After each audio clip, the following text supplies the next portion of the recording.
माशाअल्लाह शह नशीन पर तशरीफ़ फरमा आली जनाब इज़्ज़त माब शेखुल जामिया मौलाना मुफ्ती खलील अहमद साहब, मौलाना मुफ्ती तजम्मुल हुसैन साहब, आली जनाब Mohammad Ali Shabbir sahab, honourable adviser for SC, ST, BC and minorities welfare government of Telangana, जनाब अहमद बिन अब्दुल्ला बलाला साहब, ऑनरेबल MLA मलकपेट, जनाब Syed Asmatullah Hussaini sahab, honourable chairman Telangana state Waqf board, जनाब Syed Umar Jaleel sahab, IAS secretary to government minorities welfare department, जनाब नुमाइंदा कारपोरेटर और सभी खुश नसीब आज़मीन हज, अस्सलाम वालेकुम व रहमतुल्लाहि व बरकातुहू।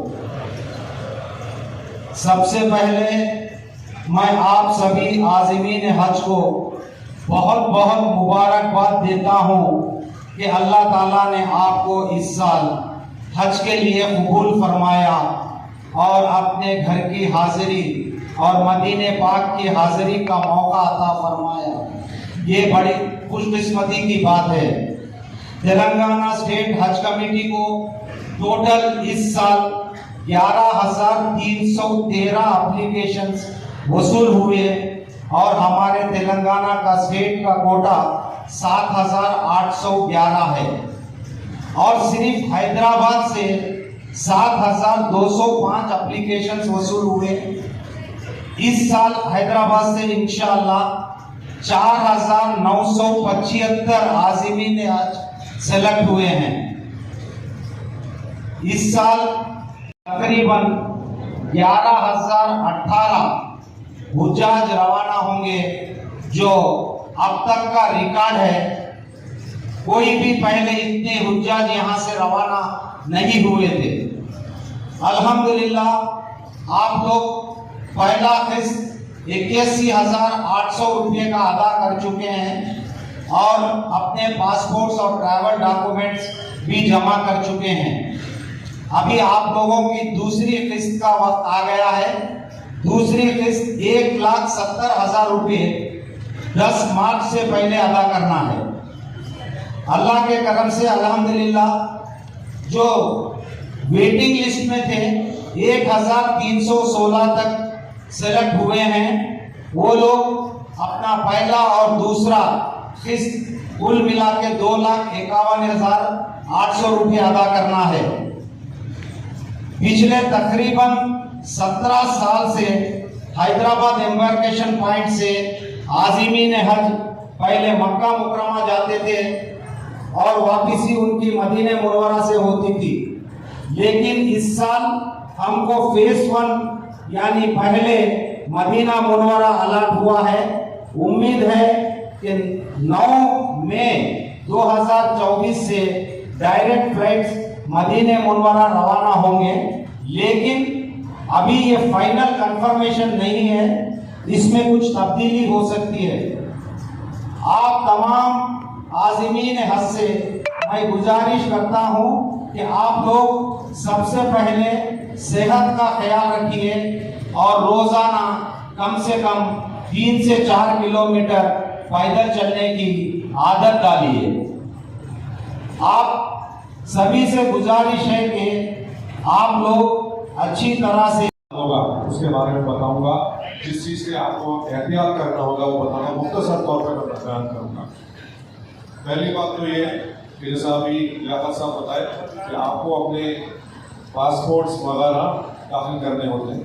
अक्सर हम ये देखने में आया है हज कमेटी में कि किसी के पासपोर्ट एक्सपायर होते रहते हैं। लास्ट मिनट पे भाग दौड़ होती है, फिर पासपोर्ट बन नहीं पाता। तो आप पहले चेक कर लीजिए कि आपके पासपोर्ट की वैलिडिटी क्या है। अगर 6 महीने से कम की आपकी वैलिडिटी है तो आपको ट्रैवल करने की इजाज़त नहीं होगी, आपको सफ़र करने की इजाज़त नहीं दी जाएगी। तो पहले अपने पासपोर्ट चेक कीजिए। अगर पासपोर्ट 6 महीने से कम वैलिडिटी है आपकी, तो पहली फुर्सत में आप हमारे हज कमेटी से कांटेक्ट कीजिए। ये लोग आपकी मदद करेंगे, आपके पासपोर्ट को रिवैलिडेट करने। ये पहला पॉइंट हुआ। दूसरी पॉइंट ये हुआ कि आपको जो पैसे वगैरह अदा करने हैं वक्त पर उसको पैसे अदा कर दें। अगर लेट हो जाएगा तो ये तस्वीर किया जाएगा कि आप नहीं आ रहे और किसी और को आपकी जगह अलॉट हो जाएगी, तो ये बहुत बड़ा नुकसान होगा आपके लिए, क्योंकि आप फिर जा नहीं पाओगे। एक बार मिस हो गया तो भी जा नहीं पाएंगे, तो वक्त पे पैसे अदा कर दें। दूसरी बात है कि जैसा लियाकत साहब बता रहे थे, थोड़ी प्रैक्टिस करते रहिए, क्योंकि हज ये ऐसी इबादत है जिसमें मेहनत सही में भागना है, काबे के अतराफ में घूमना है। इवन अपनी जगह से काबे शरीफ तक पहुंचने के लिए आपको 1 किलोमीटर 2 किलोमीटर हो सकता है वॉक करना है। काबे शरीफ की हुदूद से काबे शरीफ के अंदर पहुंचने के लिए तकरीबन 1 किलोमीटर का आपको वॉक करना है। अगर आपको मताफ में जगह ना मिले, अतराफ की जगह अपनी बिल्डिंग के ऊपर अगर आपको तवाफ करना है तो एक चक्कर तकरीबन 1 किलोमीटर का होता है। तो अपनी सेहत का ख्याल रखिए, अपने आप को वॉकिंग की प्रैक्टिस कर लीजिए, ताकि आपको हमारा किसी किस्म की तकलीफ ना हो। पहले से तैयार हो जाना चाहिए, हर चीज के लिए प्लान करना चाहिए। प्रैक्टिस भी कर लीजिए अगर आपको नहीं है प्रैक्टिस। दूसरी बात ये, जब आप यहाँ से निकलेंगे तो अगर आप आए कि हैदराबाद के आज़मीन हज फ्लाइट निकलने के 5 घंटे 6 घंटे पहले तक भी नहीं आते, ये आपके लिए भी तकलीफ है, हमारे लिए भी परेशानी की बात है। तो आपको जब बुलाया जाए हज हाउस में, तो आप जिस वक्त पे बुलाया जाए वो वक्त पे आप पहुंच जाइए। दूसरी बात ये कि जब आप एहराम पहन लेंगे तो एहराम पहनने के बाद आप उम्रा करें तक काफी वक्त हो सकता है 24 घंटे गुजर जाए, 26 घंटे भी गुजर, और अक्सर झंझलाहट में आते परेशान हो जाते, क्योंकि एहराम की हालत में है, एहतियात से रहना पड़ता है, वजू का, इसका हर चीज़ का एहतराम करना पड़ता है। बाल भी टूटने नहीं चाहिए, गंदगी पर एहतियात से करना चाहिए, मुंह भी बहुत ज़्यादा एहतियात से धोना चाहिए। तो अगर ना करें तो दम पड़ता, फिर पेनल्टी पड़ती, तो उसका ख्याल करना चाहिए। तो इसलिए मैं कह रहा था, एहराम पहनने के बाद खाना पीने में इसमें ज़रा एहतियात कीजिए। एहतियात का मतलब ये खूब खा ले रहे या खूब पानी पी ले रहे, बार बार टॉयलेट को जाना आना तकलीफ की बात होती है। तो एहराम है, पाक साफ रखना है, तो इसका आप ख्याल रखिए, इसमें मुश्किल हो जाती है। खासतौर पे जब आप एहराम की हालत में हैं तो कम खाइए और पहुंचने के बाद आराम से खाइए, क्योंकि एहराम की हालत में प्लेन के अंदर आप टॉयलेट को गए तो उसको पाक रखना मुश्किल हो जाता है, क्योंकि आप टॉयलेट को जाएंगे, ये वजू करना जगह इतनी रहती, ज़्यादा फिर भी नहीं सकते। एहराम पहन के जब बैठे हैं, आप प्लेन पर बैठे हैं, तो वहाँ उतरने के बाद ही आपको बैतुल खला को जाने की जरूरत पड़े, बीच में जाने की जरूरत ना पड़े, तो अपने आप को थोड़ा कंट्रोल कर लेना। क्योंकि इस चीज़ में मैं देखता हूँ कि बहुत सारे लोग अपना एहराम खराब कर लेते हैं, फिर उसको धो लेंगे, अच्छा एहराम कर लेंगे, क्यों ये ऐसी चीज़ नहीं होने देना चाहिए, इसका ख्याल कीजिए। दूसरी बात ये कि वहाँ पहुँचने के बाद अपनी जगह का, जहाँ पर आपको बिल्डिंग अलॉट की गई है, बिल्डिंग का नंबर, उसके अतराफ की चीज़ों के बारे में वाक़ियत हासिल कर लीजिए।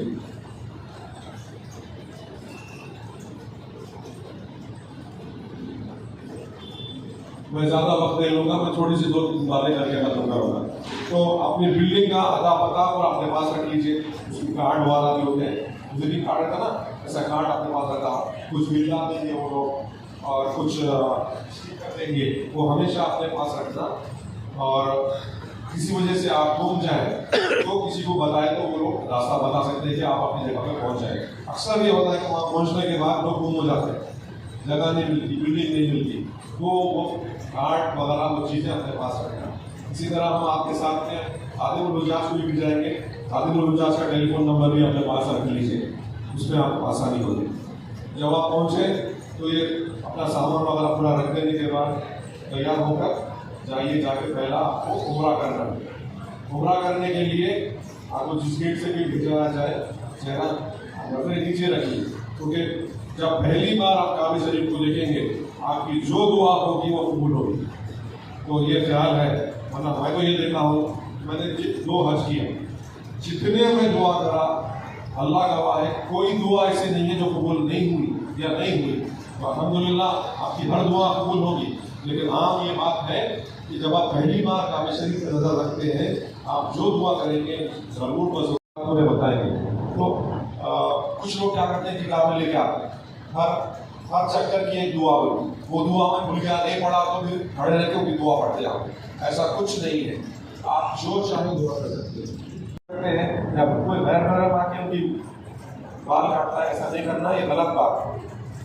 तो ये सारी चीजें हैं। वहां पर रहने के बाद भी हाँ, जाते समय लोग क्या करते हैं कि बकेट के अंदर फुल 10-20 किलो चावल, तेल, मिर्ची, नमक, मसाले, ये सारी चीजें लेके जाते हैं। ले जाने में भी मुश्किल, वहाँ रहने में भी मुश्किल। वहाँ पर हर चीज मिलती है, हत्ता के दही की मिर्ची भी मिलती, हर चीज मिलती है वहाँ पर। तो आप यहाँ से कुछ ले जाने की जरूरत नहीं है, आपके कपड़े ले जाइए। मैं आपसे कहना चाहूँगा, ट्रैवल लाइट, ईट लाइट, हल्का फुल्का कपड़े ले जाइए, हल्का फुल्का खाना खाइए, क्योंकि इसमें सुकून में रहेंगे आप। जितना सामान ले लेंगे वो तो उठाने पटकने में तकलीफ है। Yes sir, I finish off. तो फिर कभी भी मौका मिला तो आपसे बात करूंगा। अल्लाह आपको सब मुबारक करे। अभी इसके बाद मुफ्ती साहब को जाना चाहें। अस्सलाम वालेकुम। अभी आपके सामने जनाब सैयद उमर जलील साहब बयान फरमा रहे थे। मैं थोड़े मेहमानों से माज़रत के बाद हज़रत मुफ्ती साहब से गुजारिश करूँगा कि वो फ़ज़ाइल हज बयान फरमाएं। वअला आलिहि तय्यबीन अत्ताहिरीन व अस्हाबिही अकरमीन अजमाईन अम्मा बाद। अजीज़, क्योंकि मुझे जनाजे में जाना है तो सिर्फ से कोई बयान करने का मौका नहीं मिलेगा। सिर्फ मुख्तसर ये अर्ज़ करूँगा कि हज एक इबादत है। हज कोई और चीज़ नहीं है, ना कोई तिजारत है, ना कोई सफ़र का मौका है, ना कोई और चीज़ है, सिर्फ एक इबादत है। और हर इबादत के लिए शरीयत ने मुकर्रर किया है कि वो सिर्फ अल्लाह के लिए। हम किसी और गरज के लिए अगर सफ़र कर रहे हैं तो दुनियावी सफ़र तो कर सकते हैं, लेकिन हज का सफ़र सिर्फ खुदा की हिला के लिए, किसी और गरज के लिए नहीं हो सकता। दूसरा जो बताया गया कि कोई भी इबादत जो है, वो बदन से ताल्लुक़ होने वाली हो या मास। बदन से ताल्लुक़ होने वाली इबादतें दो है, नमाज और रोज़ा। इसमें आपको माल की ज़रूरत नहीं है, तो माल से भी और बदन से। माल तो आगे जाने के सफ़र अखराजात में खर्च हो गए, वहाँ जो आपको मेहनत करनी है वो बदन से मेहनत करनी है।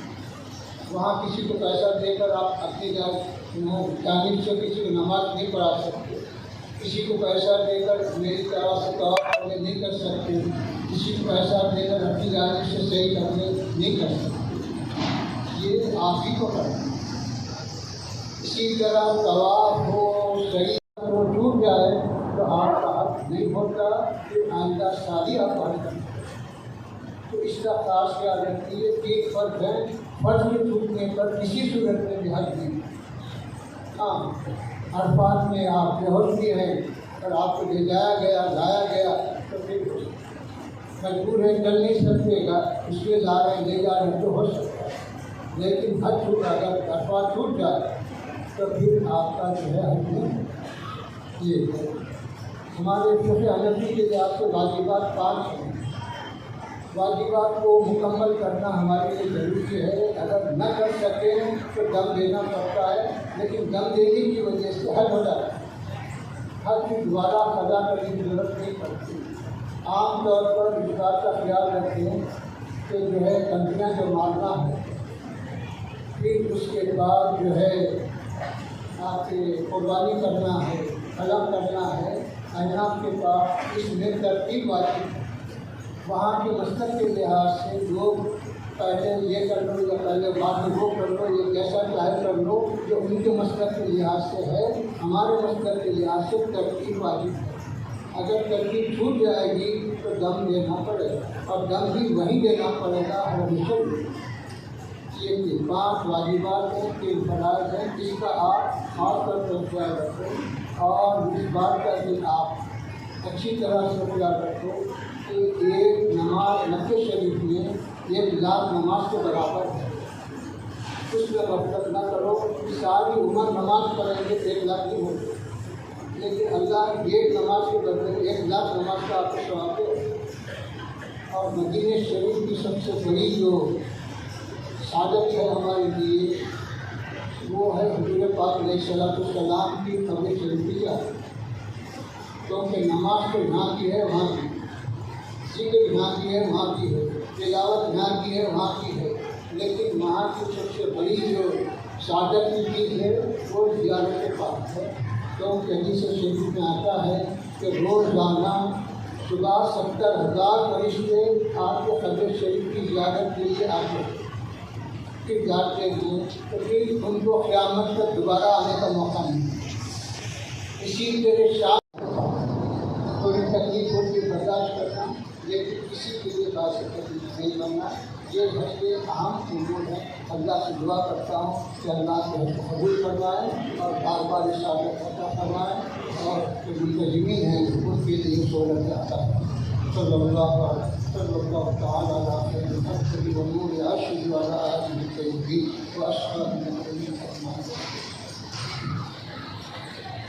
हज़रत आप हज़रात के सामने अभी हज़रत मौलाना मुफ्ती खलील अहमद साहब मुअज़्ज़ज़ मेहमानों से अदबन माज़रत चाहता हूँ कि प्रोग्राम के थोड़ा सा खिलाफ हो गया, क्योंकि हज़रत को किसी जनाजे में शिरकत के लिए जाना था, इसलिए हज़रत का नाम आ गया था। इसके बाद मैं अपने मुअज़्ज़ज़ मेहमानों से गुजारिश करूँगा कि वक्त बहुत तंग है और लोग बहुत देर से बैठे हुए हैं और आप हज़रात के इंतज़ार में उन्होंने 2 घंटे सर्व कर दिए हैं, तो मैं उनसे अदबन गुजारिश करूँगा थोड़ा थोड़ा वक्त लेकर अपनी बात को मुकम्मल फरमाएँ। अब इसके बाद आली जनाब सैयद अज़मतुल्लाह हुसैनी साहब चेयरमैन वक्फ बोर्ड से अदबन गुजारिश करूँगा कि वो अपने खिताब आली से हम सबको नवाजें। अस्सलाम वालेकुम वरहमतुल्लाहि वबरकातुहू। शहनशीन पे तशरीफ़ फरमा, मुअज़्ज़ज़ मेहमान ख़ुसूसी जनाब मोहम्मद अली शफीक साहब, मुशीर Telangana minority SC/ST BC welfare, मुअज़्ज़ज़ रुकन असम्बली जनाब अहमद बलाला साहब,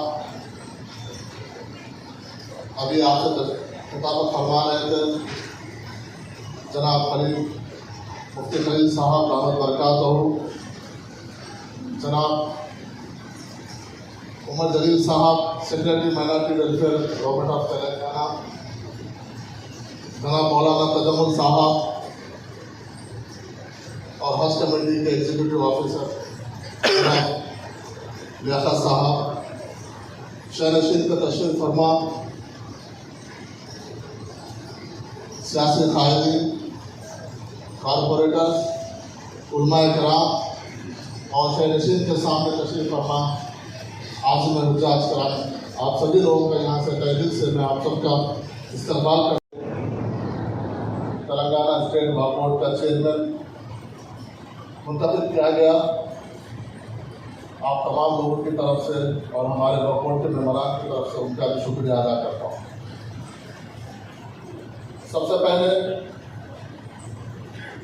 हमारे यहाँ के रुकन असम्बली बलाला साहब का भी मैं वक्फ बोर्ड के रुकन की हैसियत से शुक्रिया अदा करता हूँ कि हर साल जो वक्फ बोर्ड हज कमेटी का जो कैंप पहला कैंप होता है, जो शुरुआत होती है तरबती कैंप का, वो आगाज़ यहीं से होता है। उनके लिए मैं शुक्रिया अदा करता हूँ और यहाँ के मुंतज़िमीन के लिए भी मैं बहुत बहुत उनका मैं शुक्रिया अदा करता हूँ।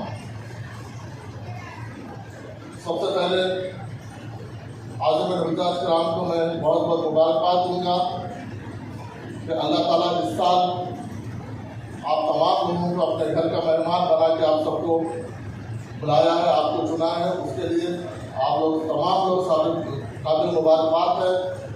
इसके बाद हम सबको इस बात का अल्लाह ताला से शुक्रगुजार होना चाहिए कि अल्लाह ताला ने हम सबको साहिब इस्तिताअत बनाया कि इस्लाम के 5 अहम फरीज़े के लिए हमको साहिब इस्तिताअत बनाया, हम सब इसके शुक्रगुजार होना चाहिए। मैं उनके बहुत सारी चीज़ें अरकान हज के बहुत सारी चीज़ें उलमाए आपको तफसील से बताएंगे आप लोगों से 2-3 बातें आपके सामने रखना चाहता हूँ कि जिस दिन से आप लोग हज की नियत किए हैं, अल्लाह ताला उस दिन से आपको अपना मेहमान बना चुका है।